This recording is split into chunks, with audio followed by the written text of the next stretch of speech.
everyone, Janie here, and today I'm going to be talking about chipboard and how to make your own. Whether you're going to be needing it to make a mini album, or a box, or notebook covers, or tags and labels and embellishments, or whatever you might need chipboard for. For example, I used it to create a divider in a cigar box.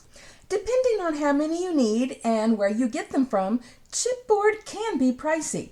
And there may come a time when you are working on a project and realize that you don't have any chipboard, but no worries, because you have what you need right there in your house. For example, when I make mini albums, I use things like cereal boxes and cracker boxes and even frozen pizza boxes. And then I also come across some that don't have anything on them because they came out of other packaging, maybe the back of a 12 by 12 paper pad, so that there is, nothing on it, and those are always really nice. And some of them have a white back on them. For example, this is from a frozen lasagna. So there are just a variety of things that you can use. And the nice thing is no one's ever going to know, because you're going to be covering it up anyway with whatever, scrapbook papers and cardstock that you're going to be using. So no one is ever going to see it. And I'm going to open this a little bit because I'm hoping that you can hear this. So hold on one second. I wanted you to hear that it's solid, okay? This is solid. So, and there's a variety of ways to use it. Like I said, mini albums. This is a cover on a faux book. They're great for embellishments and tags, which I'll be showing you that here in a little bit.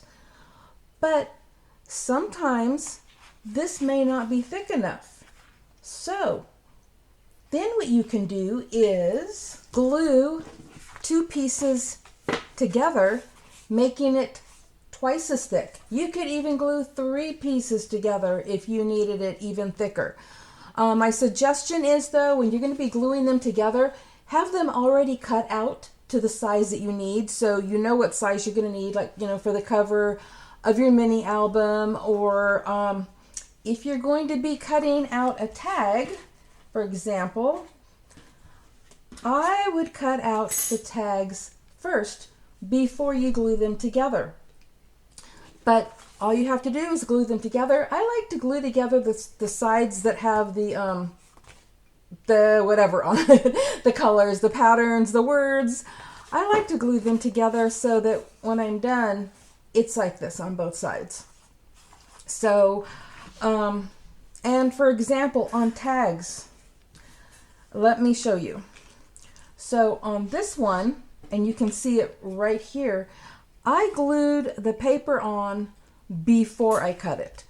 And that is the way I like to do it. You can always cut the paper separate and then glue it on, but I like to glue it on first. That is just me. And then you can glue those two together. And here I die cut a white one to go on the back. Now, if this was going to be an embellishment, no one would see the back. But in this case, what if you wanted to put a message to, from, stamp something? That's when you would, die cut the white and stick it on the back. And if you wanted it even thicker, cut out another one. And then you can glue them all together and have something that is really nice and thick. And so I'm actually going to glue this together. I'm not going to glue this together right now. I think you get the idea of that. But I'm going to glue this together. Now, while I am gluing this tag together, I just want, to talk about things that this is good for. So, not just tags. What if you are making a label, for a card, for an album, and you want it to be thick and dimensional? Or other embellishments. Maybe you are working on a mixed media project, and a lot of mixed media projects have chipboard elements to them.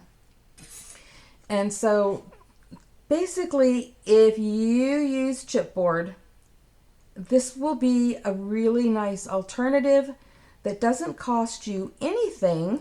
It is just your trash that you would have been disposing of, and it would have gone into a landfill somewhere. And this way you're doing something good for the environment. You are upcycling or recycling, however you want to say it. And at the same time, you are creating something beautiful. So I think you've seen me do trash to treasure videos, and I guess you could call this trash to treasure. But for the purpose of this video, I would just like to call it a way to save money. Okay, DIY chipboard. So there we go. And you can always ink the edges if you want, but this is like so thick and sturdy. And it was so easy to do. I just used, my cutting die and was able to cut all of these out to use. And now I can put a ribbon through there. I can use this for a tag and write on the back of it, or I can attach it to something as an embellishment. Well, I added a ribbon and some flat back pearls to that, and I thought I would share this with you. I think I'm going to save this to add to a mixed media project at some time, and I'll probably add a little bit more to it. But this is just really nice and thick, and you can see it's just like chipboard. Well, thank you all so much for stopping by today and watching my video.